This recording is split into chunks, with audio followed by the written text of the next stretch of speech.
Hey, welcome to episode 26 of the Cafe Genius Impresarios audio program. Another solo episode today. It's so tricky to find entrepreneurs in the greater Vegas area, I suppose. Today's Friday, August 25th. 25th of August. Time is flying. The summer is, doesn't feel like it's almost over, but I guess it almost is. Temperatures are almost back to normal, sort of. And today we are, flooding aside also. Sorry for Mount Charleston, folks. Boil your water. But today we are talking about silicon. Not silicone, by the way. That's a different thing. Silicon, the chemical symbol Si, if you saw the title. Si, silicon. And Utah versus Arizona versus Nevada. Let's get it on. So Las Vegas will not be the next Silicon Valley. Sorry to break it to you. We don't make silicon chips here, nor should we. There's a lot of water involved in chip fabrication or silicon wafer fabrication. The whole process, a lot of water. We don't have it. Building fabs is something that we can leave to Utah and Arizona because they both already have a history and infrastructure and physical facilities for fabricating chips. And I will be honest, I did not know that about Utah. I was not aware. There is a Texas Instruments chip fab in Lehi, my apologies, which is south of Salt Lake City.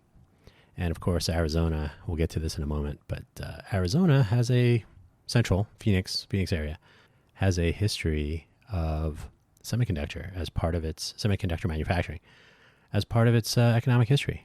So we'll touch on that in a moment. This is a seed episode. I would like to actually talk about this a lot more with people from Utah and Arizona. See where things are in each of those places from a first-person perspective. It is super easy to take a look at an article or two, which I have done here, and come away with an impression that is not the final. So everything I talk about today, solo episode of course, is pondering, thinking out loud. I would very much like into the future to have discussions with people familiar on the ground, so to speak, with the economic conditions, the ecosystem, the communities, plural, the good, the bad, what is there, what is missing in various parts of Utah and Arizona. And we can touch on that here more in greater detail as we are supposed to be doing in Nevada. Southern Nevada, or Nevada on the whole. As I live in Southern Nevada, I kind of tend to focus more here. I've lived here for 10 years. It was 10 years August 1st, 2023. So 10 years here. I lived in Silicon Valley for about 15 years. I lived in Silicon Valley technically, I think, for 13 years, plus working for Intel and generally interacting with Silicon Valley. So I will call it 15 years, a round number. I grew up in Phoenix, so from age 6 to 18, went off to college in Southern California, and then I lived in Phoenix again when the .com boom became the .com bomb, however you want to say it. So in 2001, I moved back to Phoenix, where my parents and some family were there. So I moved back to Phoenix and enjoyed some time away from a prosperous career after. I'm not laughing at the events of, but certainly the events of 9/11, 2001 did not help the notion of remote work, remote consulting, and so on. So I lived in Phoenix for another 4 years. That particular 4-year window is what I will be addressing more today.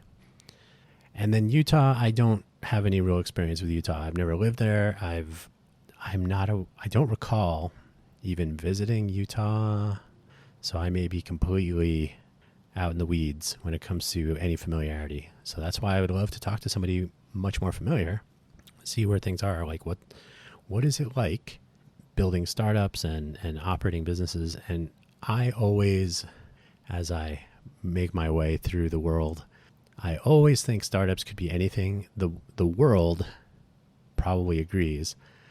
But when you talk to people that are involved with economic development, or when they are thinking about, local motivation, access to resources, talking to the press, there will always be discussions of things like unicorns and tech startups and building apps, because the world believes that that is the most important thing in it. I do not agree, and I say this as a software engineer. So I am on team software professionally, personally, historically, academically. But in reality, the world is not just building apps. There's more to it than that. And if you happen to be listening to this right now, you're listening on hardware, right? Somebody built those earbuds, those headphones, the speakers. Somebody built the internet. Somebody built the computer or the chips that are used to play your device, to play the audio on your device. So apps are great. They are. I used to work at Philips in the software and electronics business unit of the Flat Display Systems Group. So the FDS, part of Philips Components, was building hardware, actual glass displays, LCDs at the time. Now they're probably doing IPS.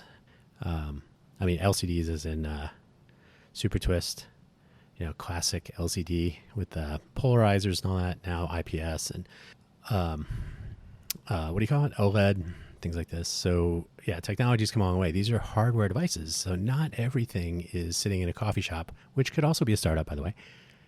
Sitting in a startup, writing your TypeScript application or arguing about React versus Angular or something, right? Sometimes people actually build things or they create businesses that have nothing to do with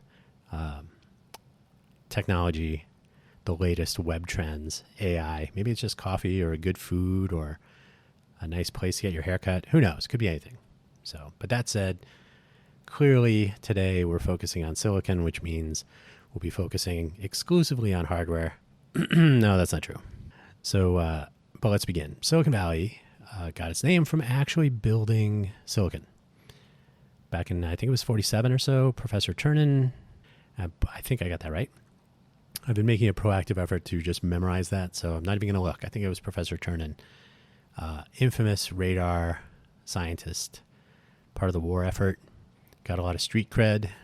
Radar was a good thing for the Allied forces in the war. So when he moved from, I think he was at MIT or the East Coast in general, he might have been at like NYU or something. I can't remember, but I think I got his name right. That's a start. So he moved out west, joined Stanford, and said, "Hey, we should get more government money out here. We should get more technology development out here." He suggested to young Hewlett and Packard that they pursue their dreams of starting a company in a shed. Do it. Just do it. He encouraged Shockley to move from, I think Shockley was in Cambridge, got his Nobel Peace Prize,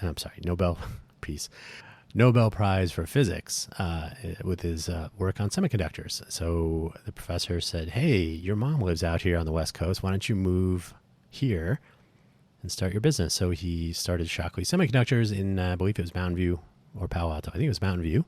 Shockley Semiconductors led to the formation of a staff of very talented people who did not like Shockley.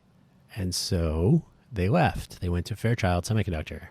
If you ever read about the Traitorous Eight, they included people like Robert Noyce and Gordon Moore and Andy Grove and 5 other people. And they would go on to form Intel and other companies, Intel Corporation. They're a little company out west that does a thing or two with semiconductors. They actually started on memory. They launched the 4004 4-bit CPU in 1971 from Santa Clara, California. Fun fact, I did work for Intel. As a contractor in Chandler, Arizona, which I'll get to, and as a regular employee. And I initially did not have a cube. There's still a cubicle culture. I did not have a cube because I was completely remote. I was the only Intel employee in Nevada. But when I did go visit in the early days of my employment with them in 2014, my entire group in Santa Clara was based in SG2, maybe SG1. SC1. SG. Santa Clara 1. I think it was SC1. It was SC1 and SC2 were joined. I can't remember which side we were on. But anyway, so we were based in the original Intel building and a very tiny little nondescript building off of Central Expressway. So yeah, good times. And so that's where Silicon Valley started. It actually was started on silicon and companies building silicon products and fabs and technologies. And I don't know if you know this, but fabs are what make silicon. And if you have no fabs, you are not making silicon. And while it is trendy and cool to refer to things as the Silicon Gulch and Silicon Alley and Silicon this or that, Silicon Oasis, no, get out of here. So I do take some issue with Silicon Slopes when we get to that, although there is a Texas Instruments chip fab, as I mentioned, so could go either way.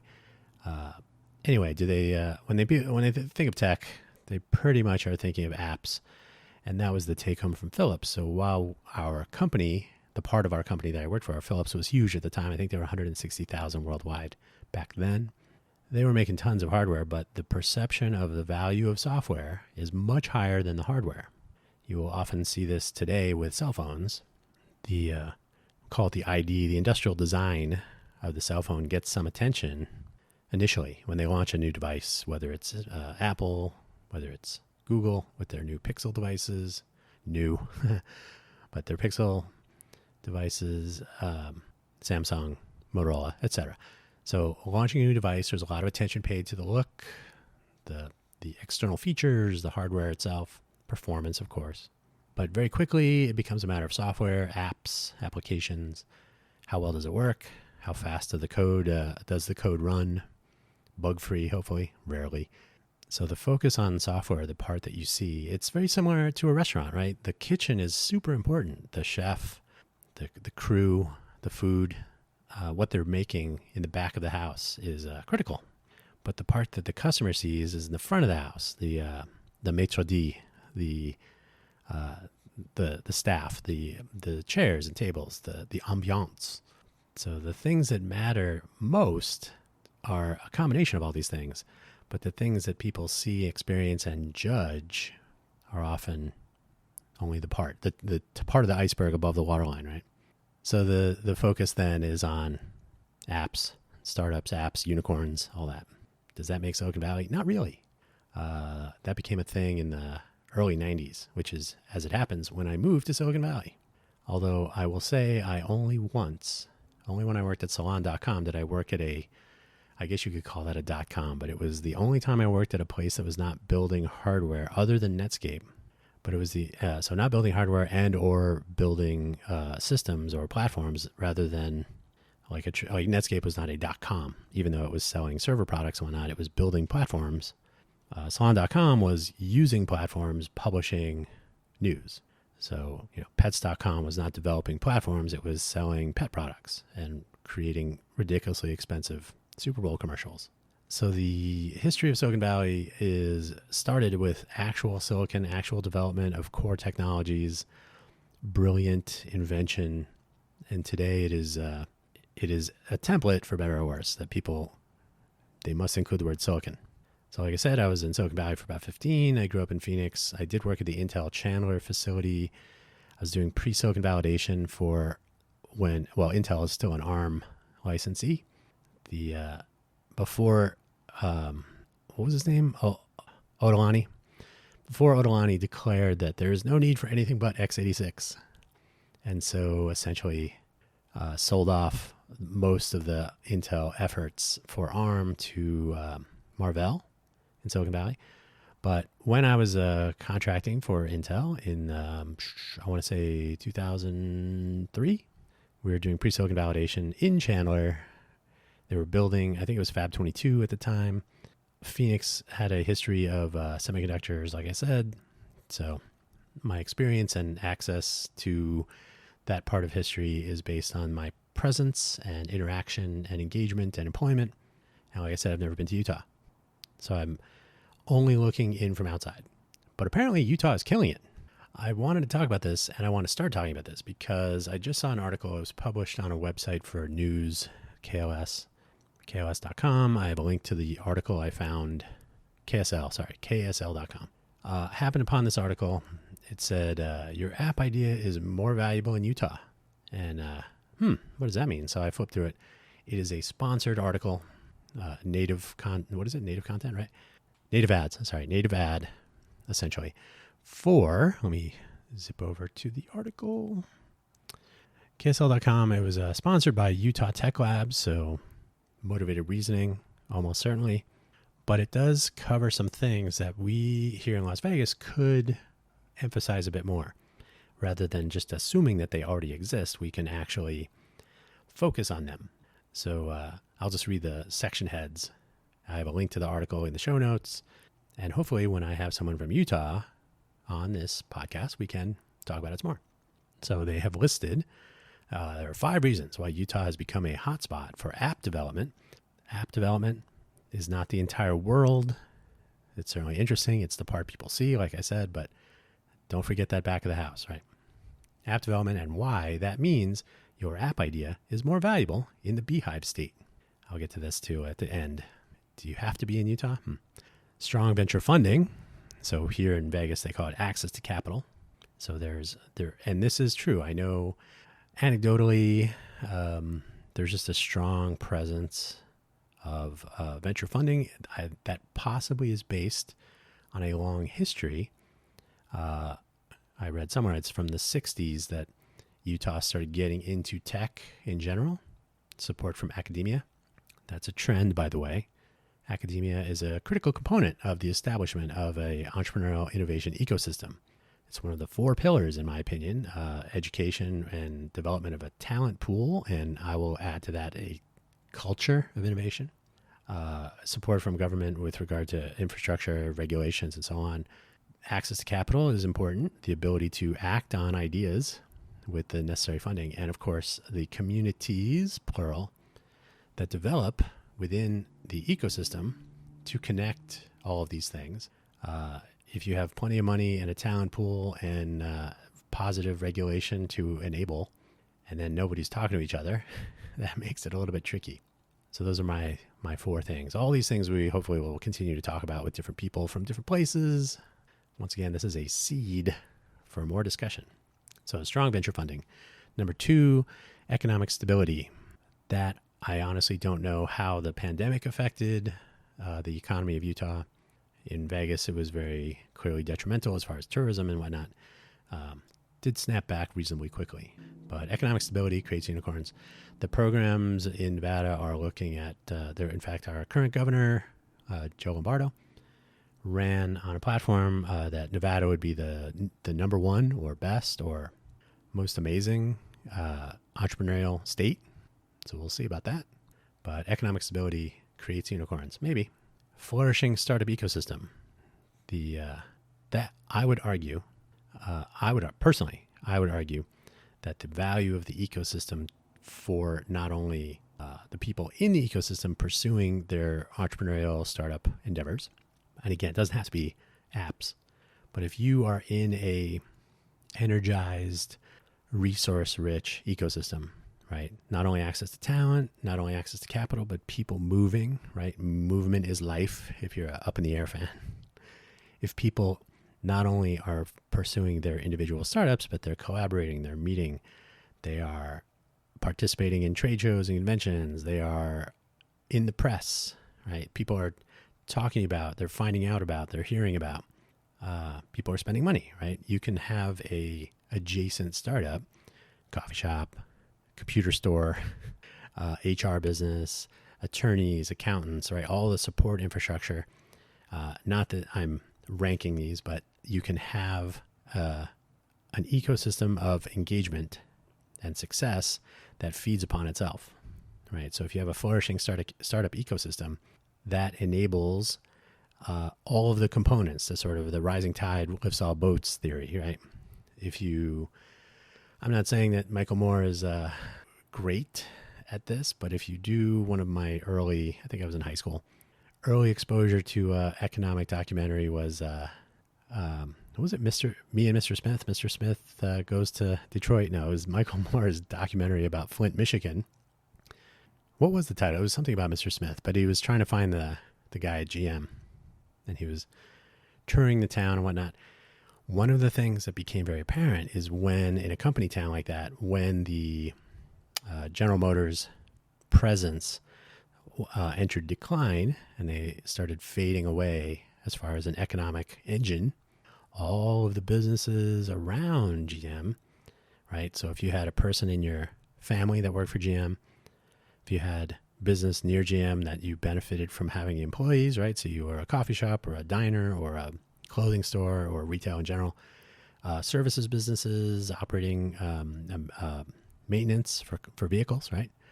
People got to get gasoline in their cars. They got to have their car fixed every once in a while. So all the support infrastructure in the ecosystem, basically depends on that. Las Vegas has something similar with similar with the focus on the tourism dollar, right? So when, during the pandemic, the strip was empty, some rather infamous video footage of that. Hopefully that'll appear in a movie, 28 Days in Vegas or something, who knows. But when you remove that fulcrum on which everything is balanced, it becomes a little bit tricky. So there's a focus here on economic diversity. We have a ways to go. I've lived here for 10 years, like I said. I think we're about halfway to becoming interesting. So do we have a flourishing startup ecosystem? Not sure.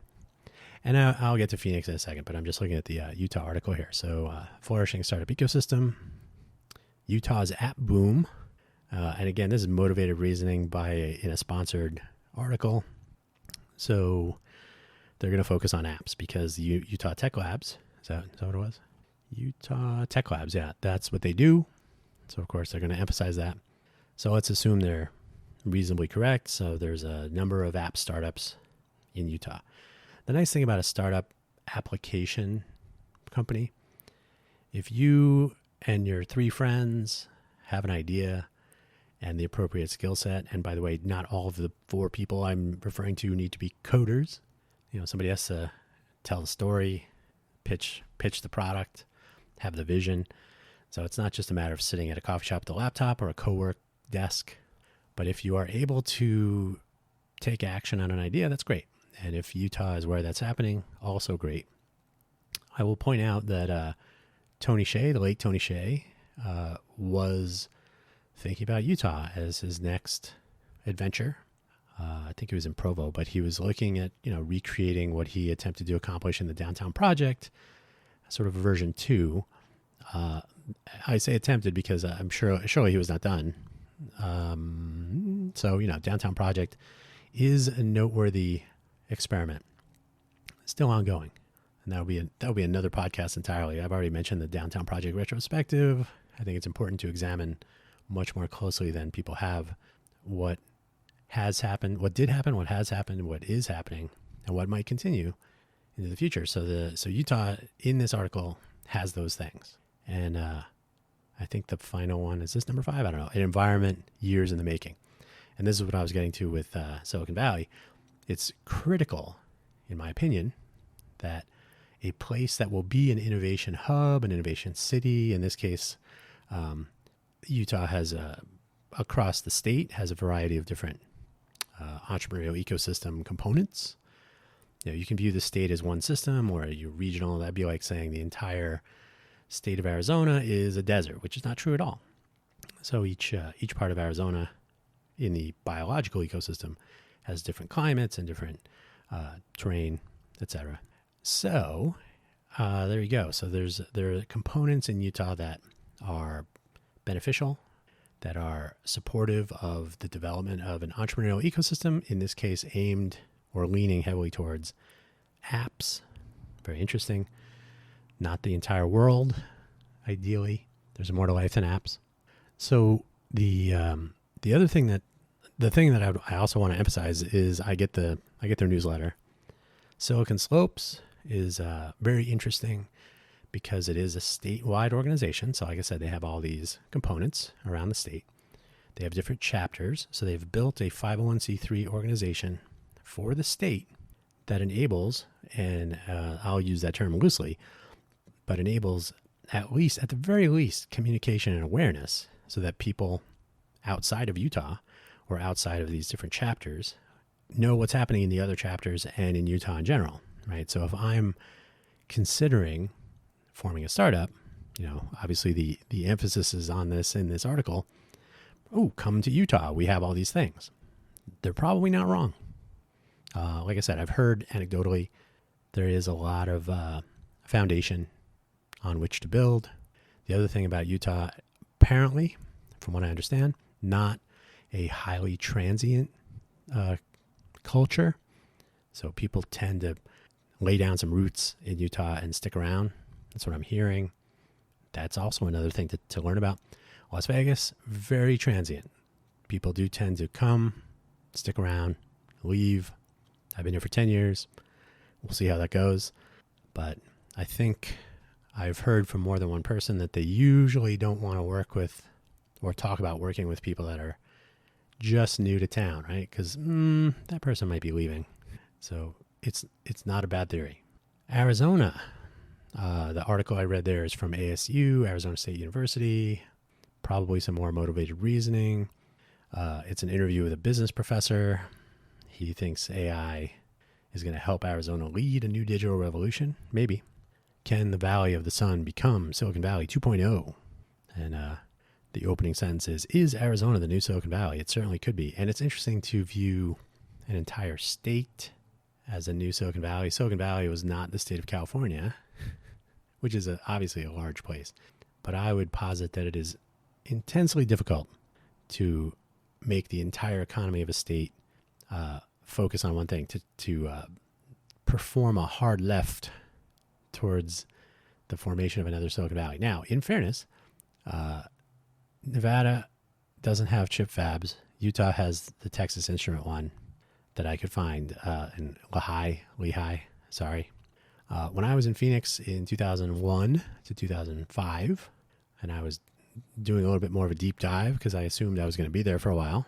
That was a tricky time because people did not understand salary. Salary history was a killer. One person actually laughed at me because I told them real numbers. And I said, well, that was Silicon Valley. Oh, you're not going to make that much here. I said, well, you asked me for my history, not requirements. So there was a buffer period where people were growing accustomed to being a player in this larger space. Gentrification probably started to kick in around then. I moved back to Silicon Valley in 2005. Interesting times. But anyway, so the Arizona economy at the time, so between 2001 and 2005, when I was looking more intently at what I had gotten myself into, it turns out that the Valley was also looking at its diversifying its economy. This was a long time ago, not now, so a different time. So looking back then, they said, well, our main economic drivers, aside from tourism, and you may not know this, Nevada is, of course, a destination place. Las Vegas, a destination city, probably in the top 5, from what I understand, as far as recognized brands and so on. Conventions, entertainment, now we have professional sports, so gaming, all that. Arizona has, and specifically Central Arizona, Phoenix, Maricopa County, has had these 3 pillars. They were, and to some extent still are, silicon manufacturer, fabrication, semiconductors, right? Semiconductors.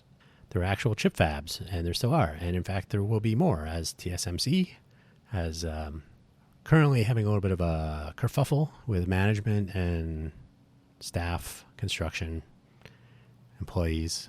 But there will be a nice big TSMC fab in the Phoenix area somewhere. I mentioned working in the Chandler fab in Chandler, Arizona, which is near Tempe. Tempe is where ASU is. So that part of the city, the metropolitan area, Tempe, Chandler, Mesa, Gilbert maybe, was already, back in the day, it was Motorola, Intel, I think Honeywell was doing some chips there, etc. So there was a semiconductor industry.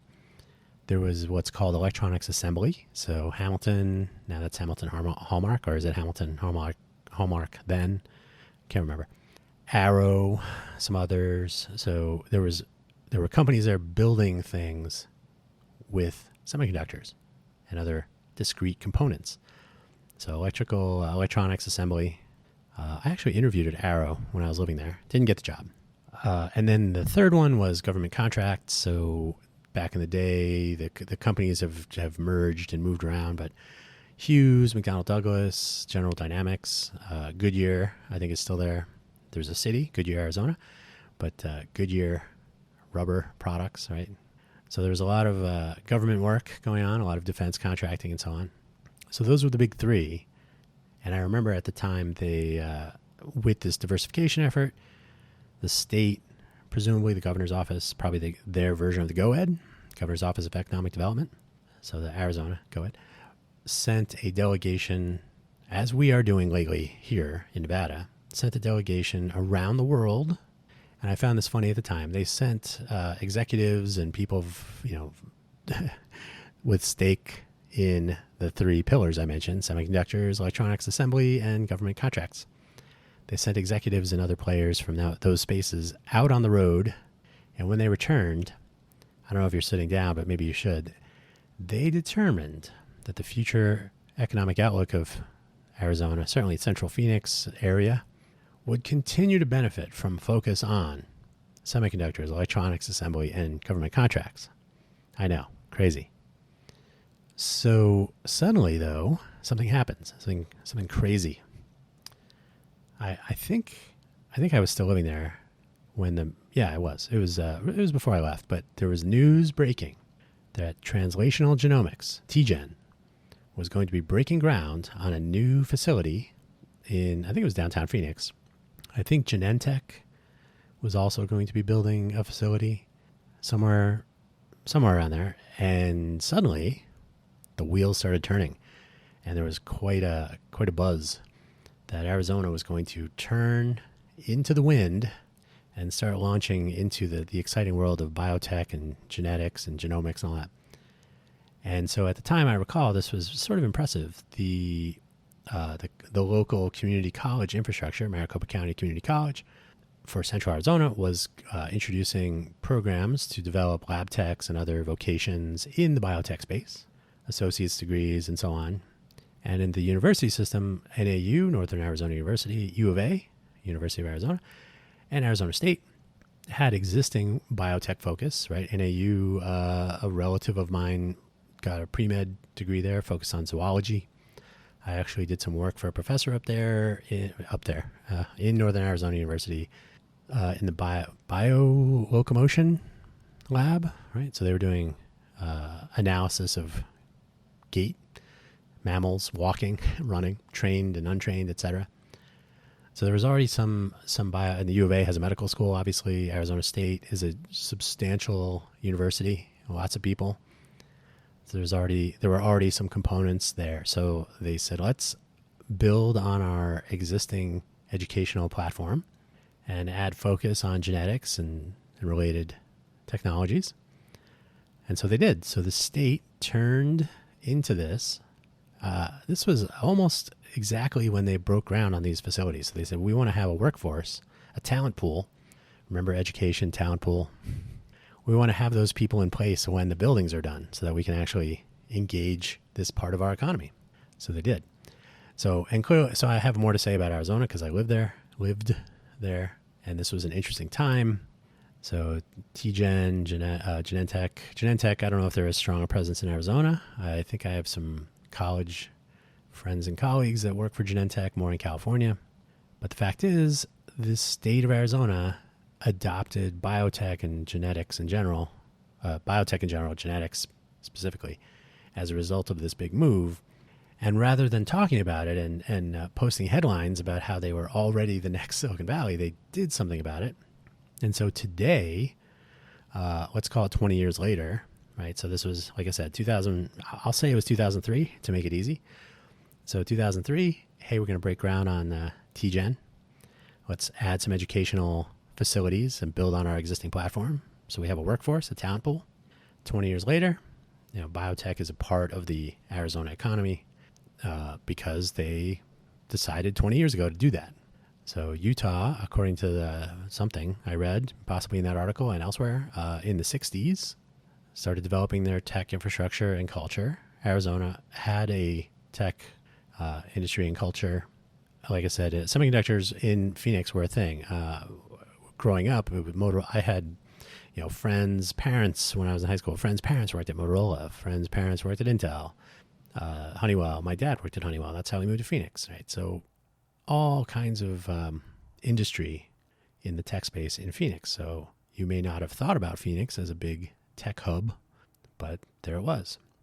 And Arizona is a big player in that. The engineering school, I don't know if you can hear my Amazon product talking to us.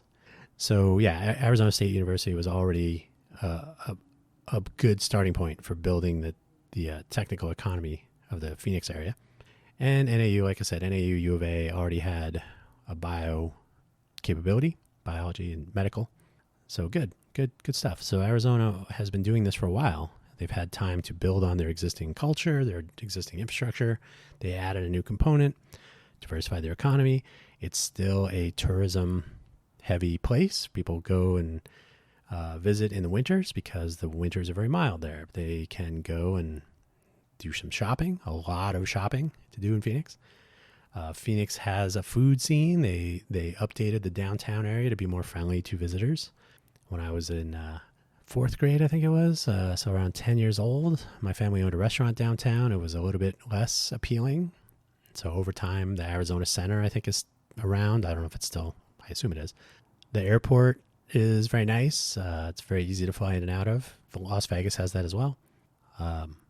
Yeah, so Phoenix has come a long way in the last 20 years. And interesting times. Can they be Silicon Valley 2.0? Well, the silicon part, sure, they're building more fabs today. So they could legitimately call themselves a Silicon Valley if they want. It's already the Valley of the Sun. Does Silicon Valley automatically make it the next great unicorn factory? No, but they're way ahead in the game, as is Utah. And remember, Silicon Valley proper in Silicon Valley Bay Area started in the late 40s. So they've had a long runway to take off. Not a great analogy. They've had a lot of time, though, to develop a culture of innovation. When they imported talent, it was because there was so much innovation, there weren't enough people there. So you had very fine schools like Stanford, UC Berkeley, San Jose State, Santa Clara University, Santa Cruz, UC Santa Cruz, etc. Right? There are plenty of starting points for people entering into various fields, whether it was hardware, software related. So the education, talent pool, infrastructure was there. It just wasn't enough. You cannot just sprinkle money on a city and start turning out more students. So they talent import, the H-1B visa became popular, if it wasn't already. So there, the importing of talent was a necessity. I would question that about Vegas. That's an entirely different component of this, is how to augment the talent pool if they're not here and learning in the educational infrastructure, right? So let me get back to my notes. And also Tempe, Chandler area, right around ASU. I cannot speak to Northern Arizona University in Flagstaff, Arizona gets some snow. Utah has snow. Nevada has snow every once in a while. So NAU though is a snow school, right? There is some snow going on. Makes it tricky, maybe less appealing. U of A, it's very hot down there in Tucson. Tucson is not in the Central Arizona project irrigation and canal system, so they have water days and whatnot. So similar to Nevada in that regard. So water resources and weather conditions in Central Arizona, probably more conducive to the general conduction of business. And so companies have moved there. I know there's Google and Apple have facilities there, if I recall correctly. So it's a tourism destination that has augmented its place on the technology stage, building on the existing semiconductors, adding on the traditional software components, software companies and efforts and facilities, and bolstered, no doubt, by the presence of biotech and all of the software and apps and technology that goes into that. So good for you, Arizona. So what about Southern Nevada? We are still an entertainment destination city. Entertainment, gaming, growing professional sports focus, conventions, and then and events, concerts, and car races, and Electric Daisy Carnival, and so on, and just tourism in general. So this is our number one focus. There's just no question. As a component of the economy, I don't know that it's substantially larger, but if you're gonna make a pie chart, you're gonna see the slice of those things. Are you seeing the slice of the ecosystem developing startups here? Maybe that's a thin slice that that mom always takes at the end. Oh, I just want a little half a slice, right? But what you end up with is in my travels, when I was working for Intel, when I said I lived in Las Vegas, not one single person anywhere in the world, and I talked to almost all of them, not really, not one single person asked me about the tech industry in Las Vegas. Not one. They wanted to know about the strip, about the lights, the gambling, the partying, right? If I said I was here from Silicon Valley, they would ask about what's the job market like, startups, what other companies did you work for? So the outside culture, when people look in from outside, they're thinking about Las Vegas destination. They're probably thinking about parts of Las Vegas that are not in Las Vegas proper. So Vegas, Greater Vegas, Southern Nevada, Clark County. Are we building our entrepreneurial innovation ecosystem? Maybe. I would posit that takes a cultural revolution at this point that will take a while. And it's in its infancy today. I believe that I've been here for 10 years, like I said, I've seen some positive growth, not enough. I don't think 10 years of looking in the general direction of an entrepreneurial innovation ecosystem has been completely productive. And again, the pandemic did not help, but we didn't start, I think, when did Vegas, the gambling casinos and all that started in the 30s, I think? They didn't start building chip fabs they didn't have a Nobel Prize winning physicist move into town and start, we had physicists here. They were doing nuclear weapons testing. That's a different thing. And that's probably something to lean into, by the way. If we're going to do innovation with nuclear medicine, with fusion research for clean reactors, right? Maybe some thorium reactors, right? Maybe there should be more focus on what we do have here, a culture of physics and nuclear energy, nuclear technologies in general. Nuclear medicine is a possibility. UNLV medical school facilities are coming on. But these things are happening now and not 20 years ago, not 40, not 60 years ago, now. So like I said, in the last 10 years, some things have started to move, possible. Water constraints in Southern Nevada make a chip fab, an actual silicon anything here, unlikely. And when I say unlikely, it's essentially impossible.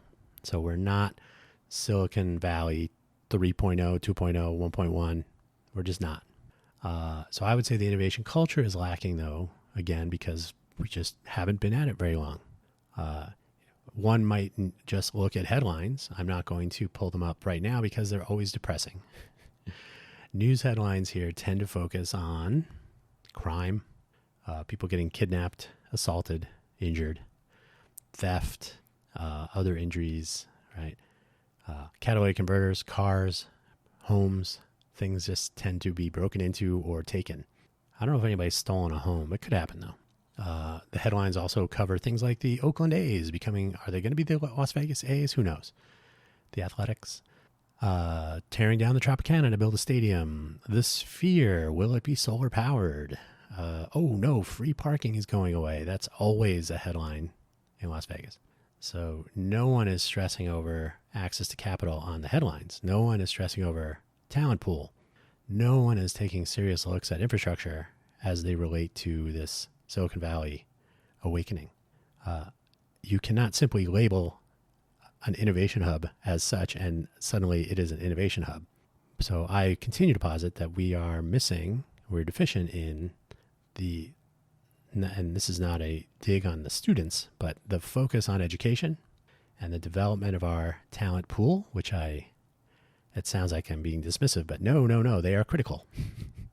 So people who are not only able, but willing to participate in an entrepreneurial ecosystem, entrepreneurial innovation ecosystem, they have to come from somewhere. And if we today presume that the talent pool will be imported, and you hear this messaging, right? Move your startup to Nevada. Move your company to Nevada. There are headlines often celebrated. Thousands of companies, I hope that's one-person companies, but thousands of businesses and companies are moving from California to Nevada, especially Las Vegas. And so is that a good thing? If we look at Utah and Arizona, certainly people are moving into those cities.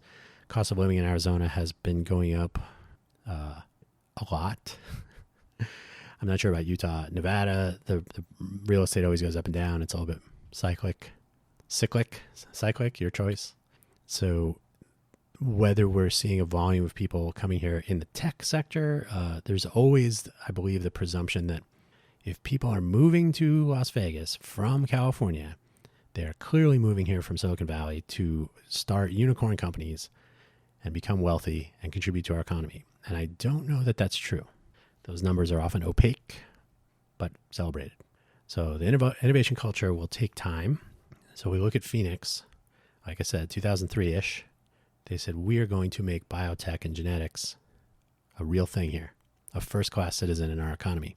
They turned on all the switches, they flipped them all to on, and 20 years later, I don't know when it actually became a substantial component of the economy, but today, 20 years later, genetics, biotech, there are medical centers, the Mayo Clinic is there, the various other well-known treatment centers. The weather being what it is, people can come there, stay for a while, undergo treatment, partake in medical services and so on.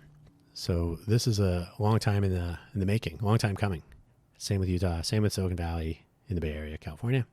If you look at other places like Austin, Research Triangle in North Carolina, parts of New York, you have UT Austin and other educational resources. You have Duke and UNC around North Carolina and others.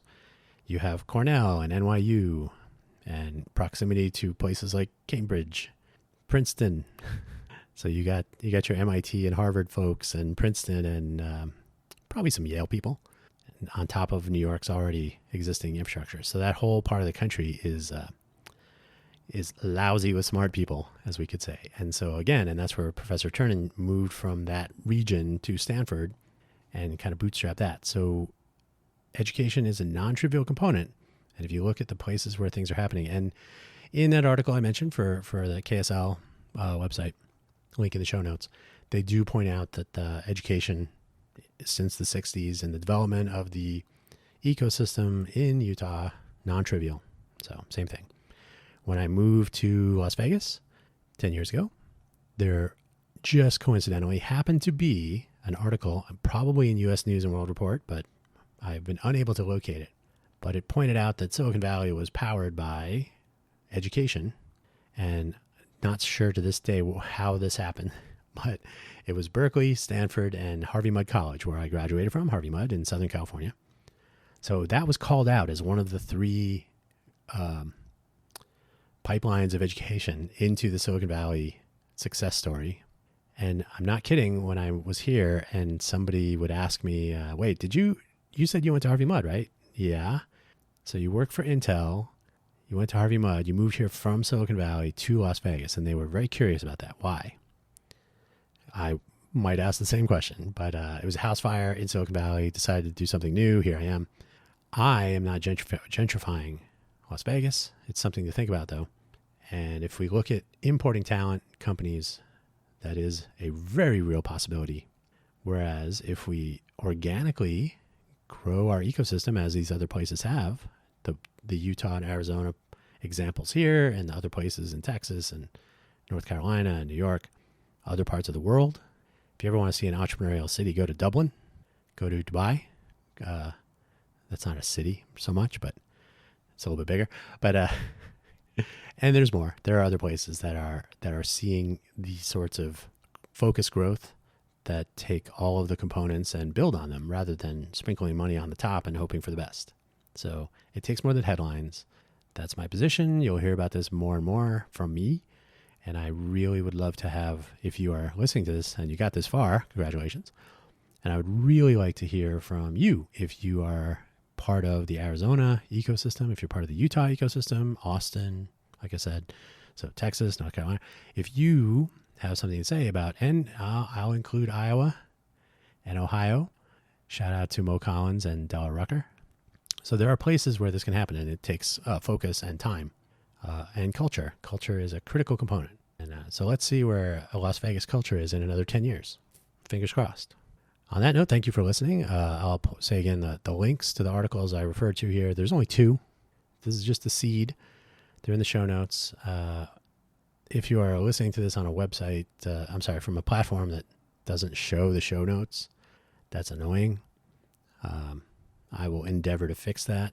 The cafegenius.org, that's a cafe with 2 F's, cafegenius.org website is due for a massive overhaul as part of some social media platform work that we're doing with the Innovate for Vegas Foundation. Getting the word out and communicating with podcasts and video programs, content, the C word, not that C word, the other, content. Content is becoming a generic term, but being able to find things, listen to podcasts, view video talk shows and video podcasts, if you will, reading words that are useful and interesting and not merely headlines. All these things are part of an ongoing effort we have here. So yeah, the Cafe Genius website needs some work, but in the meantime, why don't you just come on the show? We'll talk about these and we'll go from there. Thank you so much for listening again. And come on the show, listen, talk, whatever you want to do. And let's give it 10 more years. We'll see where Las Vegas is. Unless you think it's something different, tell me. Bye-bye.